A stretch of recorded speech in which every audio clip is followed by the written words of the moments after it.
শিক্ষক হিসাবে দুটি কথা বলি। যে ছাত্রছাত্রীদের আমি মানুষ করতেছি, তাদের মা বাপ যখন পাঠিয়ে দেয় স্কুলে, আমি মনে করি সন্তানগুলো তখন আমারই হয়। ওই সন্তানের কাছ থেকে কি পাবো আর কি দিব এটা পরের ব্যাপার, কিন্তু যখন তারা আমার কাছে পাঠায়, মনে করি ওই সন্তান আমার। তাহলে আমার সন্তান যদি একটা পঙ্গু হয়, একটা ভালো হয়, আমার চোখে কিন্তু সেটা সমান। তাই সকলকে মানুষ করার জন্য আমাদের ধর্ম, আচার, শৃঙ্খলা, সত্যকে সত্য বলা, মিথ্যা কথা না বলা, সঠিক পথে চলা, মানুষের উপকার করতেও না পারলে কাউকে ক্ষতি না করা, বিভিন্ন মতামত পোষণ করে তাদেরকে আমি শিক্ষা দেয়। আমি ধর্মের বইতে যা আছে আমি এগুলো সব শিখাই না, আমি এর বাইরের থেকে শিক্ষাটা বেশি দেয়। কারণ বাইরের শিক্ষায় মানুষের ধরে বেশি এবং জ্ঞান আসে বেশি। পুস্তকের পড়লেই অনেক জ্ঞান পাওয়া যায়, কিন্তু বাইরের এমন কিছু জ্ঞান আছে সেটা বইতে দেওয়া নাই। সেইগুলো নিয়ে আমি সেরকম আলোচনা করি এবং আমার ছাত্রছাত্রীদের বলি যে একটা গুরুজন ব্যক্তি যদি পথ দিয়ে হেঁটে যায়, তাহলে তোমার থেকে বয়স বেশি হলে যদি কাদা পথ হয় তুমি কাদায় নিয়ে যাবা, কিন্তু ওই ব্যক্তিটাকে চলতে দিতে হবে। আমার নিদর্শনগুলো এরকমই।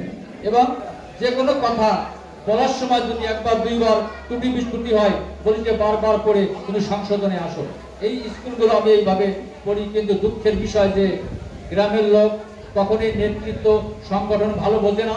তাই আমার জাতি আজও উন্নয়নের পথে ঘুরতে ঘুরপাক খাচ্ছে। আমাদের যাত্রা যদি নেতৃত্ব বসতো, সমাজ বসতো, এরা আন্দোলন আমরা করেই যাচ্ছি, কিন্তু আন্দোলনের আমরা উত্তীর্ণ হতে পারছি না।